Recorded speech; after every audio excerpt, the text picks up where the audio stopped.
Shalom sekali lagi saudara ya, shalom semua.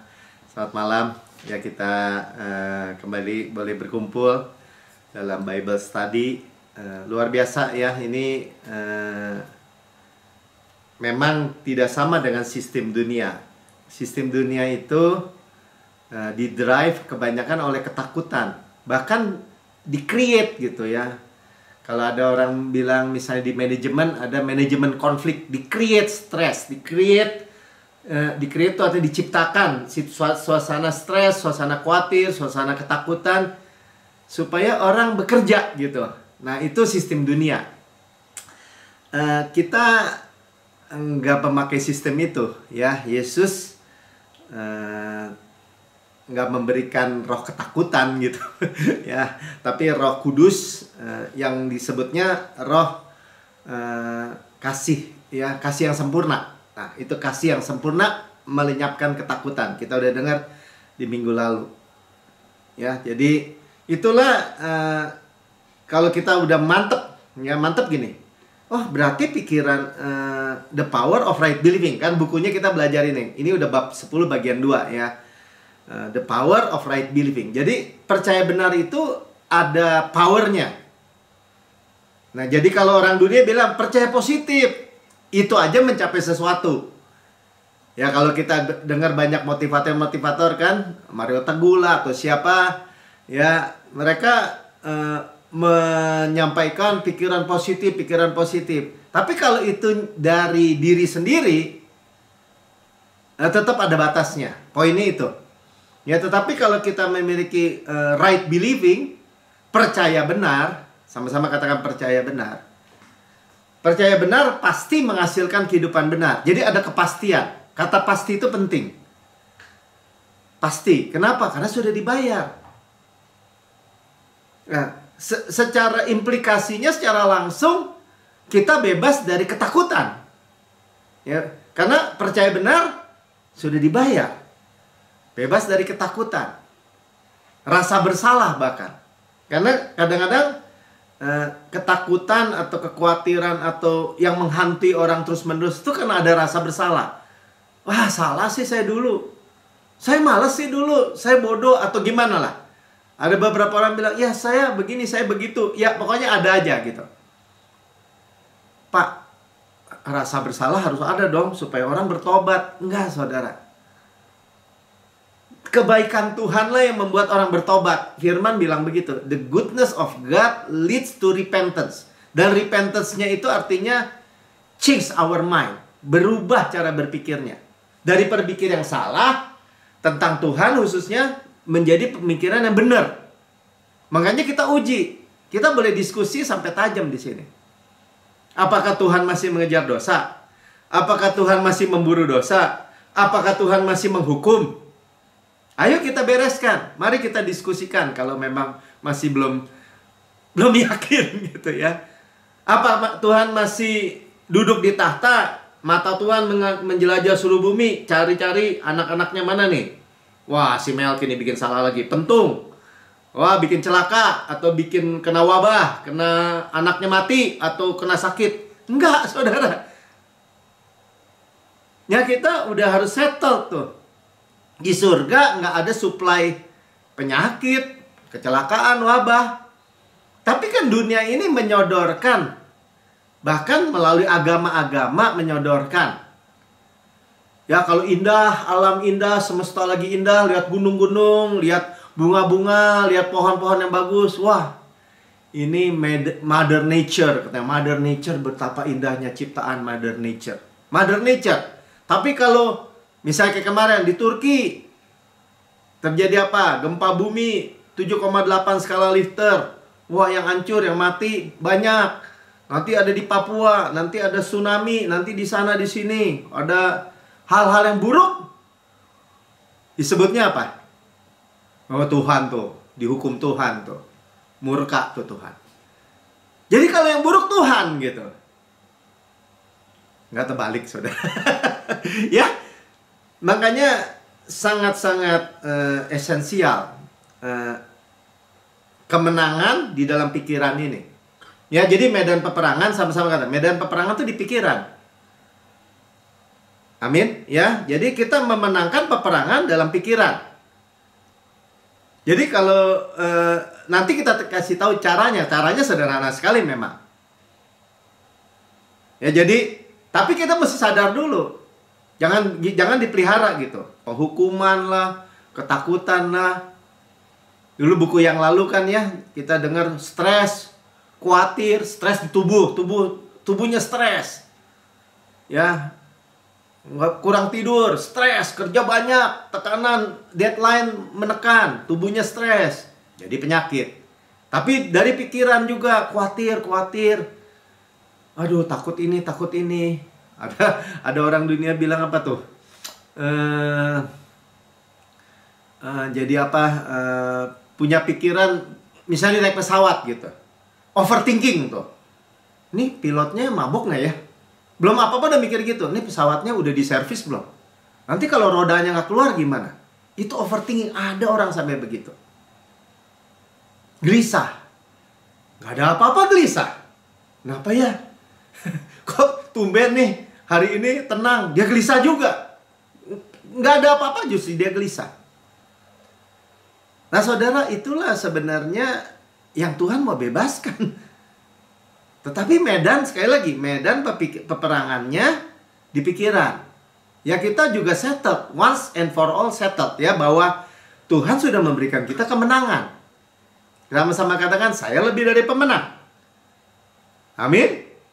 Ya, Yesus satu-satunya solusi. Karena dia sudah menang.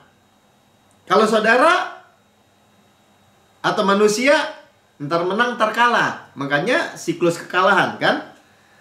Nah makanya sekali lagi ya, dengerin juga yang hari Jumat yang lalu.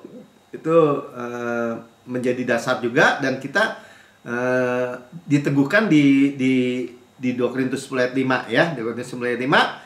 Kami mematahkan setiap siasat orang dan merubuhkan setiap kubu yang dibangun oleh keangkuhan manusia untuk menentang pengenalan akan Allah. Atau tadi ya, dibelokkan gitu pengenalannya. Bagi saya dan bagi saudara, saya harapkan ya, pengajaran-pengajaran Tuhan masih murka, Tuhan memberikan bencana, kecelakaan, apalagi kematian, situasi buruk. Ya apa tuh? Jadi wabah, pandemi, apalagi kecelakaan-kecelakaan, bencana-bencana, tragedi-tragedi, rumah tangga hancur, perceraian. Oh itu Tuhan tuh, Tuhan izinkan. Ya kadang-kadang dilemahkan begitu. Tetap aja Tuhan, saya punya anak saudara. Kalau anak saya mau nyebrang, mau kesambar mobil, saya nggak izinkan tuh. Nggak diizinkan sama saya. Sini mundur dulu, ada mobil tuh, kencang. Masa saya lebih baik dari Bapak yang disebut kasih? Ya, makanya ditentang. Tanpa sadar ada penentangan nih dari manusia. Masa sih Pak Melki begitu baik? Masa sih Tuhan begitu baik? Padahal kalau bilang, Tuhan kasih nggak? Iya kasih. Allah itu ada kasih nggak? Kasih. Kasih Allah segede apa sih? Lebar, panjang, tinggi, dalamnya keukur nggak? Nggak terukur. Nah, tapi ada pendeta-pendeta nyampaikan gini, saya baru dengar ya. Iya Pak Melki, kasih Allah itu tidak bersyarat katanya. Tapi kalau berkatnya bersyarat, kan bikin bingung saudara. Lebih baik, ya kan dia pakai ayat memang. Ya kan Pak, kok diberkati bersyarat? Kalau kamu baik-baik maka, tuh kan ayatnya bilang gitu. Jika maka, ya keseret lagi ke perjanjian lama. Kenapa nggak teliti? Ya tapi kan bener Pak bersyarat. Ya syaratnya pun sudah diselesaikan oleh Tuhan Yesus. Sebagai kita untuk kita. Kalau masih bersyarat, nggak nyampe semua saudara. Mau berkat Abraham, mau berkat apa? Semua berkat bersyarat di perjanjian lama. Semua janji bersyarat kecuali ikatan perjanjian Abraham. Hanya karena percaya, iman. Itu yang dikembalikan melalui karya Yesus. Tuh, saudara. Ya, jadi kembali tuh pokok yang paling dasar itu Pokoknya saya nggak di bawah tuntutan lagi gitu. Kalau di bawah hukum Taurat, tuntutan. Tuhan nggak menuntut lagi. Kalau Tuhan masih menuntut atau masih menghukum, berarti Yesus nggak selesai dengan sempurna itu kerjanya. Masih ada yang kurang, orang ada bagian saya kok. Kita harus settle sekali untuk selama-lamanya. Tapi Kak, kenapa Pak? Nggak semua orang Kristen terima. Kenapa nggak semua orang Kristen sehat? Nggak semua orang Kristen bikin bla bla bla bli bli bli. Ya pasti ada kepercayaan yang salah di satu titik. Makanya kita dengar terus. Jadi kepercayaan yang benar ini benar-benar kritikal ya. Nih, dengar ya. Menentang pengenalan akan Allah. Jadi pengenalan akan Allah yang Allah adalah kasih, Yesus adalah pribadi kasih karena ditentang, saudara. Karya Yesus sudah sempurna, ditentang. Itu kesombongan sebenarnya. Kalau kita mengulang, mereview apa yang dilakukan orang Israel, ya itu sama. Dikeluarin karena kasih karunia. Semua orang Mesir kena 10 tulah. 10 tulah dikena Mesir. Di tempat di Goshen di Israel, aman. Bahkan sampai yang terakhir, mati semua anak sulungnya. Sampai dari yang rajanya sampai binatang tuh. Tapi karena ada darah, ada karya sempurna Yesus digambarkan dengan darah domba Paskah. Orang Israel mau nggak percaya, mau ini asal dia pasang darah, selamat dia. Anaknya atau kalau dia anak sulung nggak mati ya. Itu kasih karunia. Ngoceh-ngoceh di sepanjang jalan, bersungut-sungut, tetap Tuhan kasih mana. Tetap Tuhan kasih air. Tetap kakinya nggak bengkak.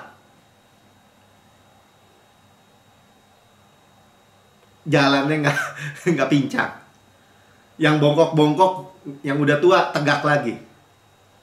Ya kan buktinya. Kaleb aja dimudahkan lagi. Hanya mulutnya yang berkata, Tuhan jangan perhitungkan kebaikanmu saja kepada kami. Perhitungkan juga kebaikan kami. Itu tragedinya di situ, saudara. Ya, jadi peperangannya di situ sama aja nih ya, caranya musuh gitu. Nah, kami menawan segala pikiran dan menaklukkannya kepada Kristus. Ya, bahasa Inggrisnya to the obedience of Christ. Ya, kami menawan segala pikiran dan menaklukkan ke dalam ketaatan Kristus. Ini ayat kalau kita renungkan begitu dahsyat. Jadi syarat ketentuan gimana? Ketaatan manusia apa ketaatan Kristus? Ketaatan Kristus. Amin. Ya, kalau masih mau nggak bisa Pak Melki, harus ada ketaatan kita, harus ada bagian kita, harus ada bagian kita. Berapa persen? Nggak bisa jawab. Ya oke lah 1%. Ketaatan kamu ya. Ya disitulah celahnya, disitulah bocornya. Ayolah, ya. Makanya iblis pakai di situ taktik yang lama, kelicikannya ya. Dia pakai kata ganti, bukan kata ganti orang kedua, bukan kamu malas, kamu bodoh, kamu miskin. Dia pakai kata ganti orang pertama. Ya, saya kecanduan pornografi, gitu misalnya. Saya punya kelemahan seksual. Saya menderita gangguan makan, kalau di buku ini ya, ditulis ya. Saya orang miskin, saya mah bodoh, saya mah ini, saya mah kurang. Dia pakai kata saya maksudnya. Jadi seolah-olah ya diri kita sendiri gitu. Tapi itu sebenarnya itulah taktik yang dipakai sama musuh ya. Saya bacakan aja nih dari buku nih. Saudara, kita renungin aja nggak apa-apa ya. Beberapa tahun yang silam saya berkhotbah tentang bagaimana iblis kadang menggunakan kata ganti orang pertama untuk menanamkan pikiran untuk menipu kita. Contoh, ya tadi yang saya bilang ya. Iblis mengatakan, kamu menderita eating disorder, kamu kecanduan. Iblis menggunakan kata ganti orang pertama untuk menebarkan pikiran sebagai berikut. Aku menderita gangguan makan, aku kecanduan pornografi, aku kelainan seks. Perhatikan betapa liciknya si ular itu. Ia membuat orang berpikir tentang kekalahan. Jadi dicap dulu gitu. Ya emang kamu miskin. Nenek moyang kamu juga nggak kaya, emang kamu bodoh, misalnya gitu ya. Ia ingin Anda percaya bahwa itulah Anda sebenarnya. Itulah identitasnya ya. Saya mendengar khotbah ini. Seorang pria yang telah terperangkap dalam kecanduan selama beberapa tahun menulis sepucuk surat kepada saya. Walter, namanya Walter ya. Menceritakan bahwa strategi penggunaan ganta-ganti orang pertama digunakan iblis terus terngiang. Sehingga ia mendengar khotbah saya. Ia pulang setelah mengikuti ibadah dan mengunci diri dalam kamarnya. Untuk pertama kali dia berteriak, "Aku bukanlah pecandu." Walter baru saja menolak pola pikir iblis dalam nama Yesus. Dan kemudian dia menceritakan, "Saat itu saya merasakan sesuatu yang sangat kuat terjadi dalam diri saya. Saya tidak tahu bagaimana menjelaskannya. Bagaikan hidup menjadi spektakuler karena kasih Tuhan. Dan saya tidak bisa menahan perasaan itu." Maaf. Setelah membuat pengakuan itu dengan suara keras, Walter berkata, "Kecanduan saya berhenti. Saya tiba-tiba kehilangan minat. Dan saya tidak merasa tergoda. Seluruh kepercayaan yang salah telah lenyap. Dan yang terpenting, saya sadar bahwa saya mengasihi Yesus lebih daripada sebelumnya. Karena saya tidak dapat hidup tanpanya." Kita bergantung, kita bersandar, kita menyadari tanpa Yesus kita nggak bisa hidup. Itu luar biasa, saudara. Saya diperbarui, saya telah lahir kembali. Saya sadar bahwa semuanya berada dalam kendalinya. Dan saya merasa diberkati dan diampuni.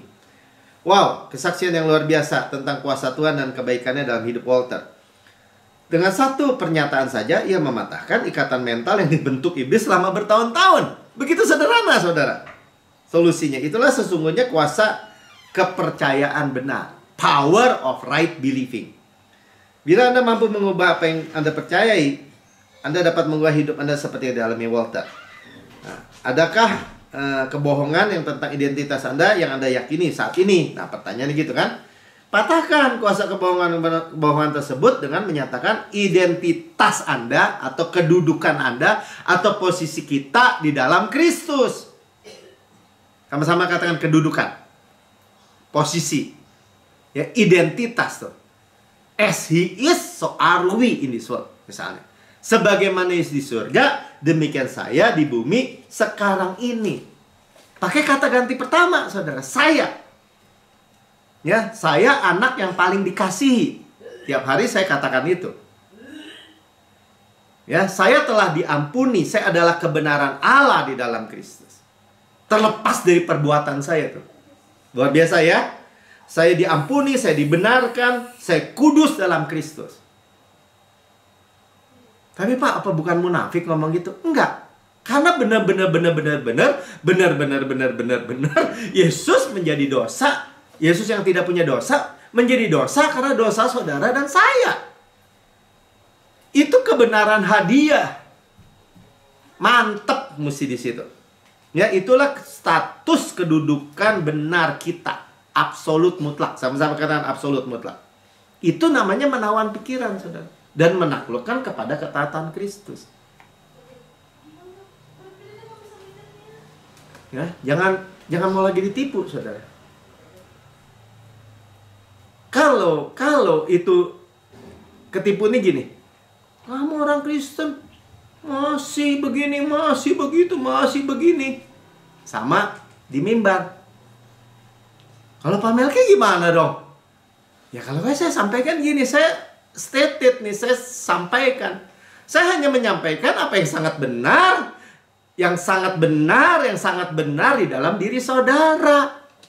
Saya menyampaikan kebenaran, apa yang sangat benar di dalam diri saudara. Tuhan yang ngomong kok.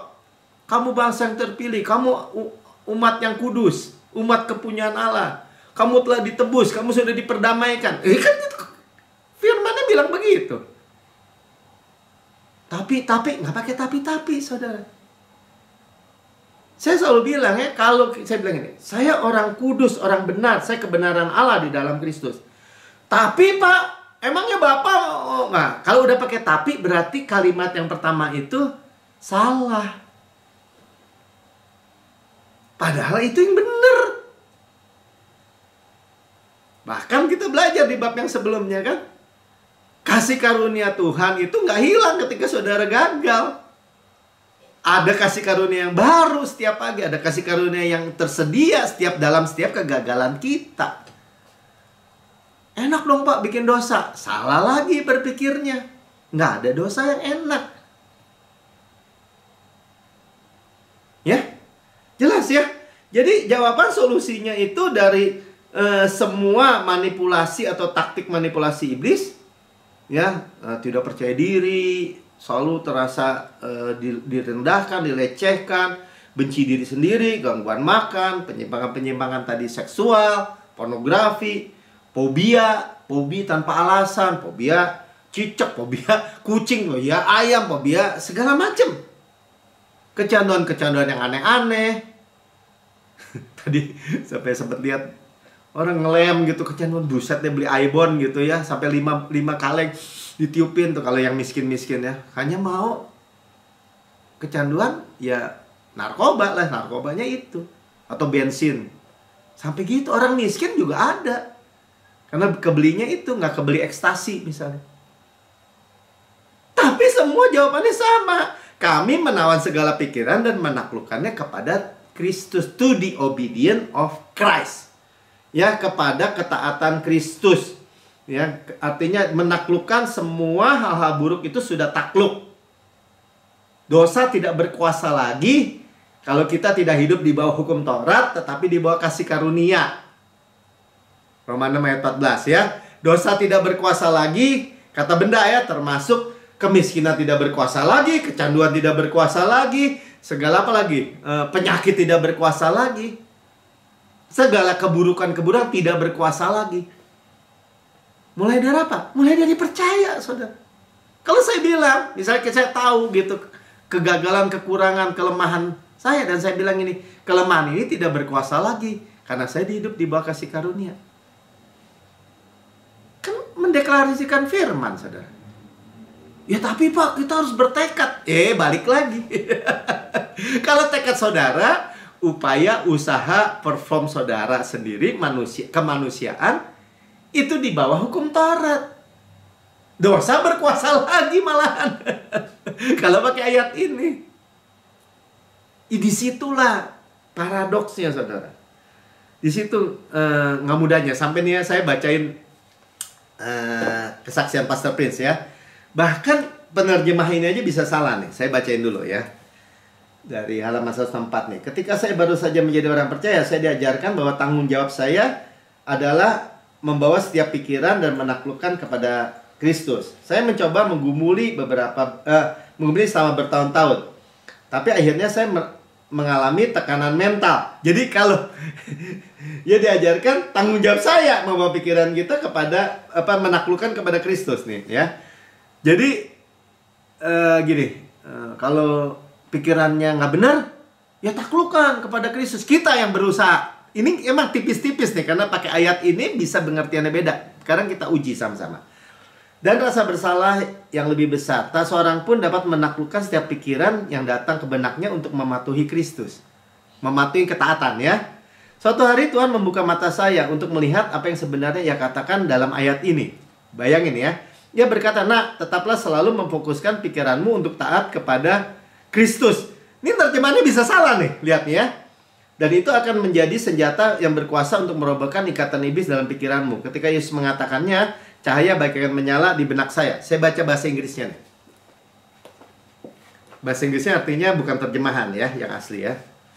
One day, kata dia, suatu hari, Tuhan open my eyes to see that He was really saying in that verse ya, ayat itu nih kan apa tadi 2 Korintus 10 ayat 5 ya.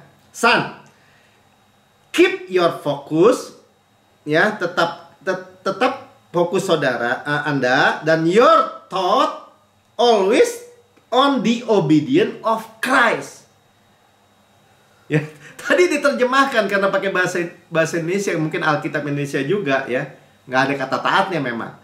Memfokuskan pikiranmu untuk taat kepada Kristus. Dulu saya gitu, saudara. Dulu kalau orang bilang ini, Mel, yang penting setia gitu ya. Itu ada orang bilang gini, yang penting apa misalnya kasih. Oh, kalau saya pengen yang penting taat, yang penting taat. Tapi ketaatan saya tuh, saudara, yang penting taat. Yang ngomong sih gampang. T-A-A-T. T-A-A-T, T-A-A-T. Tapi dalam kenyataannya bisa nggak saya 100% taat? Nggak bisa. Mungkin relatif lebih baik dari orang lain, bisa mungkin. Oh, saya baca Alkitab 2 pasal sehari. Lu? Terus ada iblis bilang gini, ada yang 4 pasal. Nah, kan selalu kurang, saudara. Ya, jadi ayatnya bilang always on the obedience of Christ, and that will be a powerful weapon to pull down the devil's stronghold in your mind.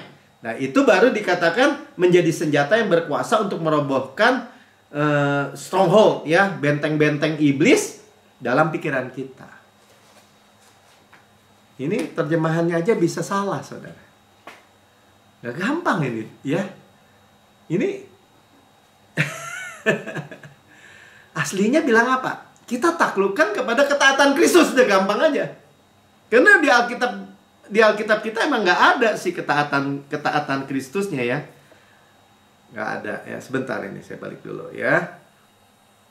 Jadi bringing into captivity every thought to the obedience of Christ. Yang percaya katakan amin. Ya.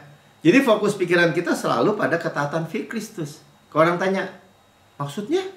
Masa kamu yang harus taat, masa Kristus lagi? Biarin. Identitas kita Kristus sudah sekarang. Kalau kita memikirkan kesadaran kita selalu identitas Kristus, finish work artinya. Sudah selesai. Gak bisa, Pak Melki.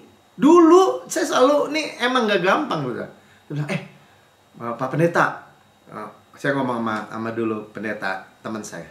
Kan dosa kita udah diampuni, ya. Masa lalu, masa kini, masa depan, selama-lamanya. Kan tidak ada lagi penghukuman dalam Kristus, ya. Oh iya dong, tentu. Dosa kita sudah diampuni, masa lalu, masa kini, masa depan, selama-lamanya. Lagi ngomong langsung. Kemudian beberapa minggu kemudian, oh nggak bisa, Pak Melki. Dosa yang masa lalu, masa kini, iya. Dosa yang mendepan, enggak. Dia lepas tuh dari ketaatan Kristus untuk yang ke depan. Untuk yang ke depannya ketaatan lu. Ya kan bagus, Pak Melki. Nggak bagus, saudara. Lepas dari Kristus. Kristus nggak efek lagi untuk ke depan. Terus orang Kristen bingung-bingung, kan? Kok bisa orang Kristen? Kalau sekarang udah diputus sama pengadilan tuh. Ya, orang Kristen bunuh orang Kristen. Ya pokoknya gitu deh. Gimana tuh? Hancur-hancuran. Wah, salah sendiri. Sebenarnya solusinya udah Tuhan kasih hari ini. Kamu mau pakai ketaatan kamu apa pakai ketaatan Kristus?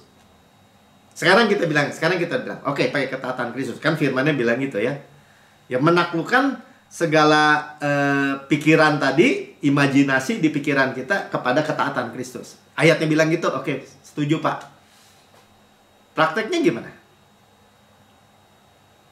Ya, teguh. Berdiri. Terus. Tuhan marah nggak? Nggak marah. Saya memiliki pikiran Kristus. Saya memiliki hikmat Kristus. Marah nggak Tuhan? Wah, enak aja, Mel. Lu yang mikir, gue yang diinin. Nggak bakal. Kristus ditulis di firman Tuhan. Kristus bagimu sebagai wisdom, sebagai hikmat. Kebenaran, kekudusan. Jalan, kebenaran, hidup. Kerajaan Allah bukan soal makanan, tapi kebenaran, damai sejahtera, sukacita oleh Roh Kudus. Ya, kebenaran Dia. Carilah dulu kebenaran Allah, bukan kebenaran kita. Carilah dulu kerajaan Allah dan kebenarannya, gitu maksud saya. Nyanya kan bukan nyanya kita. Makanya kita settle. Ya, kita nggak mau dibawa lagi tuntutan. Saya memiliki kebenaran hadiah. Saya percaya benar. Oh, mana ayatnya kayak gitu? Kita baca Roma 5 ayat 19. Jadi, dia bilang, baca sama-sama ya. Jadi, sama seperti oleh ketidaktaatan satu orang, ya, sekarang kan pakai ketidaktaatan, ya, obedience nih. Semua orang telah menjadi orang berdosa. Ketidaktaatan siapa, Pak Melki? Ketidaktaatan siapa, saudara? Adam. Satu orang tidak taat karena cuma ada satu hukum, jangan makan buah pohon pengetahuan yang baik dan yang jahat. Kalau kamu makan, kamu mati. Oh, nggak bisa dong. Masa si Adam yang makan kita ikut mati? Ya, nggak bisa dong. Biar gimana kamu keturunan Adam. Kalau Pak Sebi selalu bilang gini, kalau kakek kamu umur 3 tahun mati, udah meninggal 3 tahun, nggak ada kamu. Jadi itu kita harus terima sebagai default atau terima sebagai kenyataannya. Ketidaktaatan satu orang, maka semua orang menjadi orang berdosa. Nah, makanya orang Kristen terkenal kan, dosa asal, dosa asal. Maksudnya gini, semua manusia telah berbuat dosa, udah gitu. Terlepas dari perbuatannya, plus perbuatannya ya sama aja. Tapi korbannya, korban penghapus dosa, korban penghapus rasa bersalah. Penghapus dosa dasar dari Adam.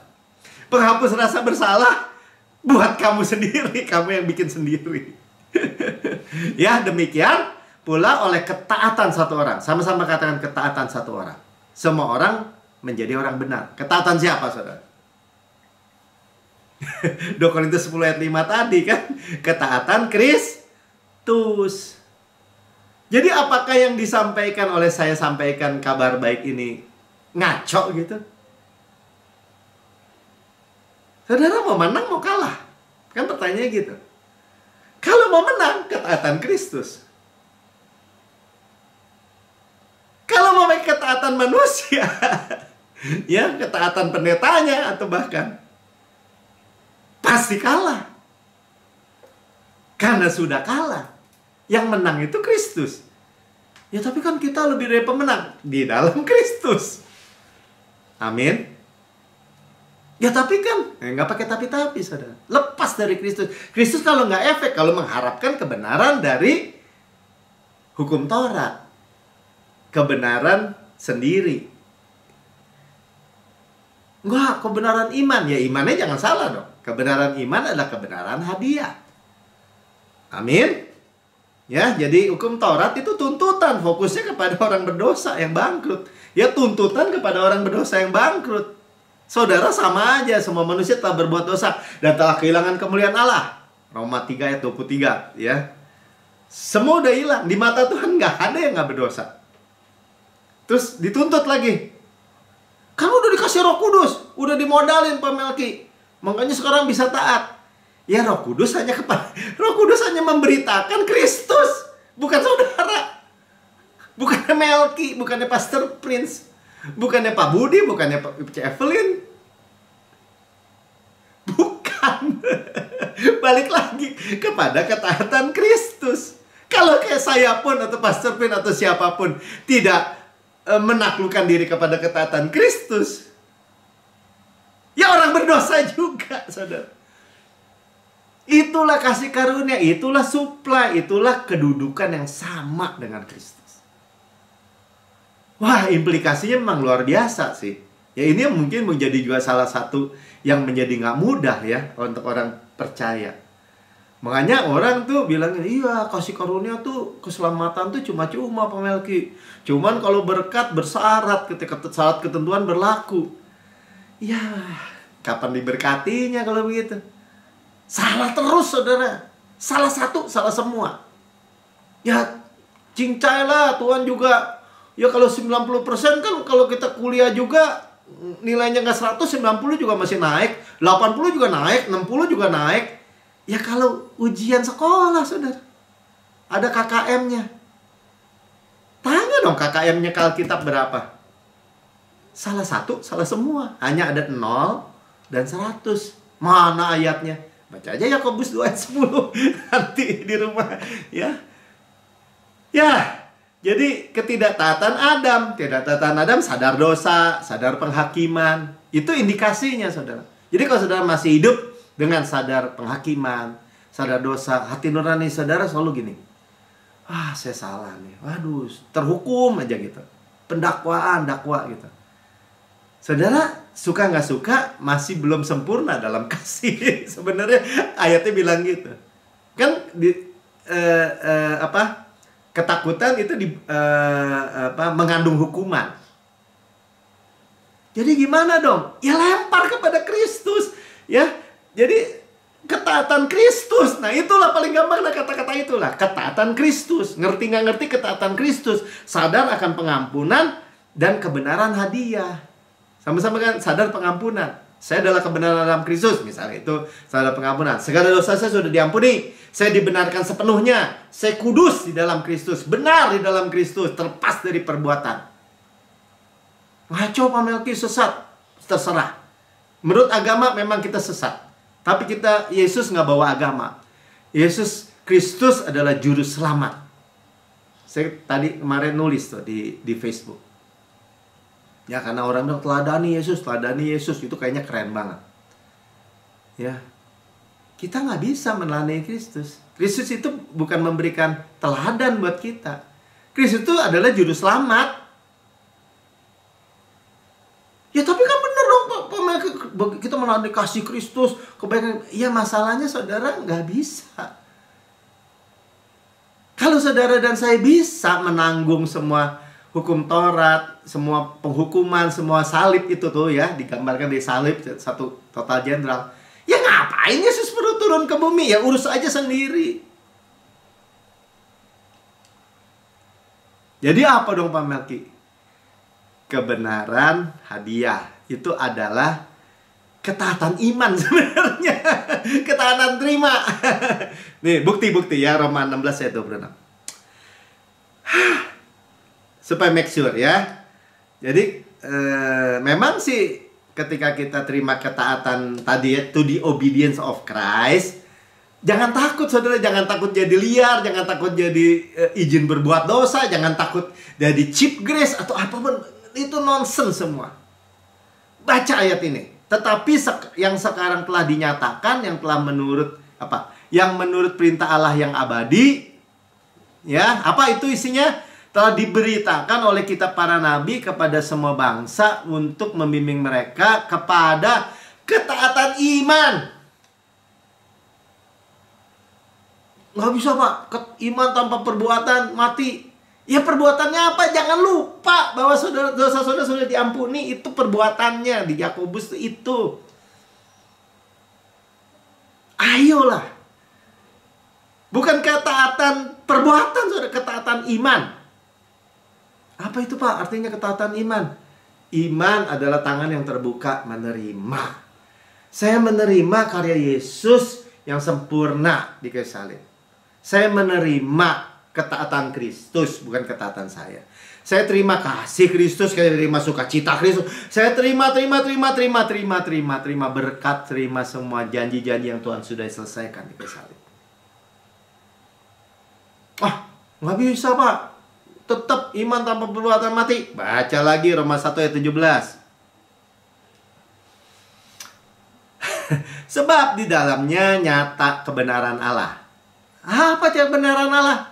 Kebenaran perbuatan atau kebenaran iman? Baca. Yang bertolak dari iman dan memimpin kepada iman. Kalau ada gini ya, orang percaya hidup dari kemuliaan kepada kemuliaan semakin besar. Orang percaya juga hidup dari iman kepada iman. Semakin kuat semakin besar. From faith to faith. Yes. Seperti ada tertulis, orang benar akan hidup oleh iman. Jadi orang benar, yang tadi kan, kalau saudara bilang gini, ya Pak, bersyarat Pak, berkat.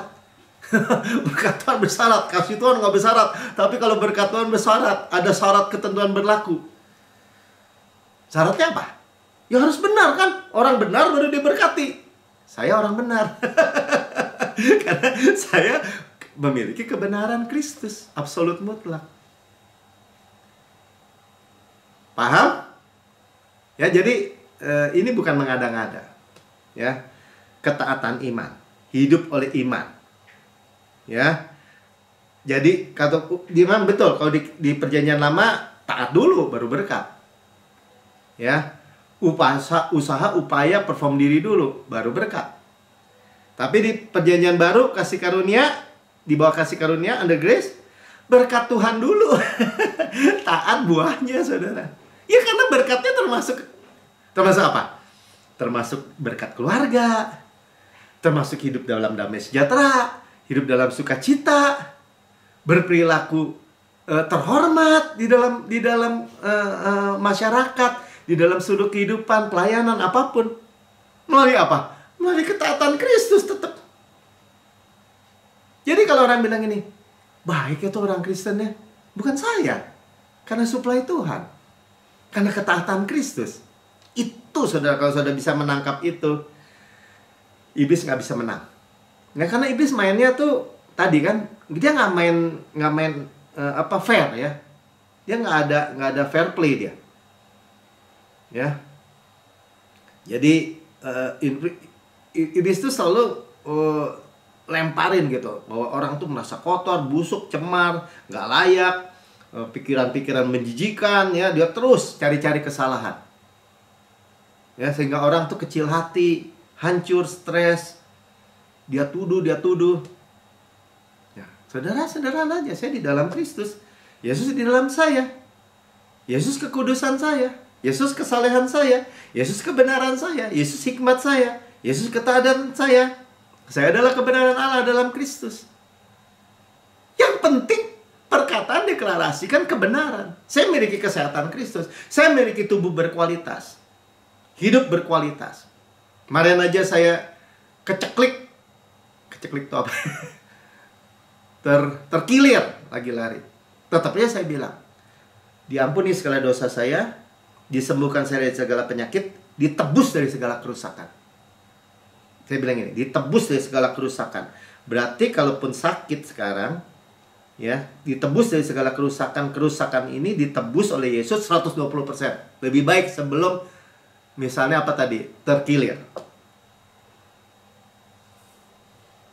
Ya, dan saudara kalau dituduh kayak tadi ya, merasa kotor, busuk dunia, memang benar gitu. Mungkin gagal, mungkin apa ya. Itu manusia lama.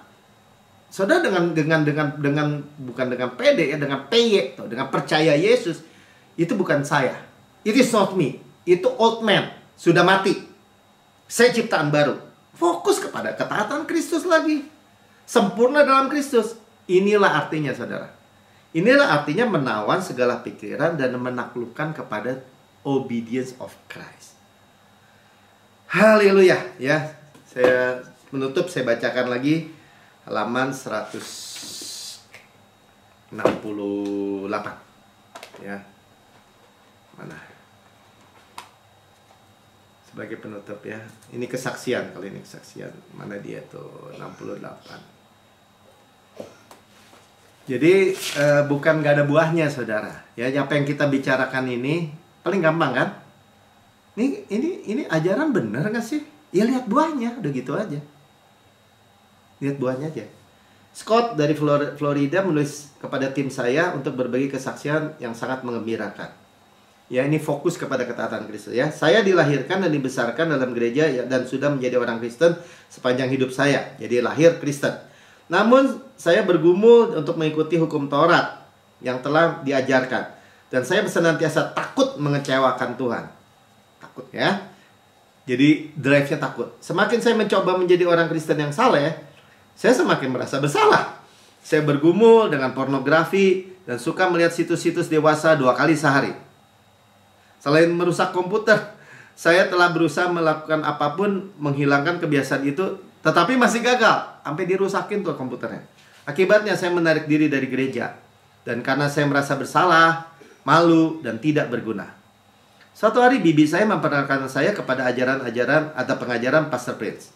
Khotbah-khotbahnya bukan tentang hukum Taurat, melainkan tentang unsur yang hilang. Yesus Kristus. Sebutnya unsur yang hilang. Ya, padahal orang Kristen mestinya Yesus ya. Semua yang pendeta Prince ajarkan menggema dalam diri saya bagaikan nada musik yang sempurna. Dengan kasih karunia-Nya dan hubungan saya dengan Kristus telah diubahkan. Saya tidak lagi memikul beban rasa bersalah dan rasa malu. Hati nurani saya sempurna karena korbannya sempurna. Terlepas dari perbuatan saya, saudara, luar biasa ya. Nah, justru saya merasa bahagia. Saya juga tidak bisa berhenti menceritakan kepada teman-teman tentang bagaimana ini telah mengubah kekristenan bagi saya. Ajaibnya, Sejak fokus saya ada di dalam Yesus dan bukan pada pergumulan saya tidak melihat pornografi lagi. Setiap kali saya bergumul dengan hawa nafsu saat ini, saya mengarahkan mata saya kepada pengampunan Yesus yang tanpa syarat, dan saya merasa bahagia dan tidak merasa bersalah.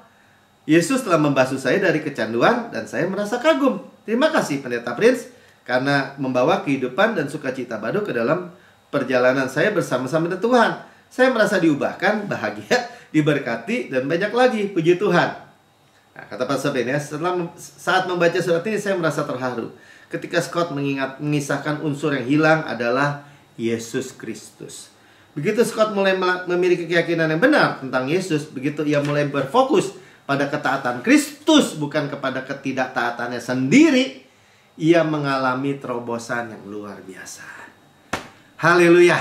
Ya, saya nggak panjang lebarkan. Saudara yang mendengar di rekaman YouTube, saudara berkata, waduh, ini jawaban bagi semua pergumulan hidup saya, dan saya belum pernah menerima Yesus sebagai Tuhan dan Juru Selamat pribadi. Ini kesempatan saudara ya untuk menerima Yesus sebagai Tuhan dan Juru Selamat pribadi saudara. Ikuti saya berdoa ya, ikuti saya berdoa. Jangan sia-siakan kesempatan ini. Katakan ya, saya katakan gini. Tuhan Yesus yang Maha Mulia, saya menerima Engkau sebagai Tuhan dan Juru Selamat pribadi saya. Dengan mulut saya mengaku, dengan hati saya percaya bahwa Engkau telah mati buat saya, dibangkitkan karena pembenaran saya, naik ke surga, duduk di sebelah kanan Allah Bapa, dan mendudukan saya bersama-sama dengan Yesus. Surga adalah rumah saya, dan saya anak yang paling dikasihi. Dan sekarang saya menaklukkan semua pikiran saya kepada ketaatan Kristus, kepada karya sempurna Yesus Kristus. Terima kasih Bapak, di dalam nama Tuhan Yesus. Amin.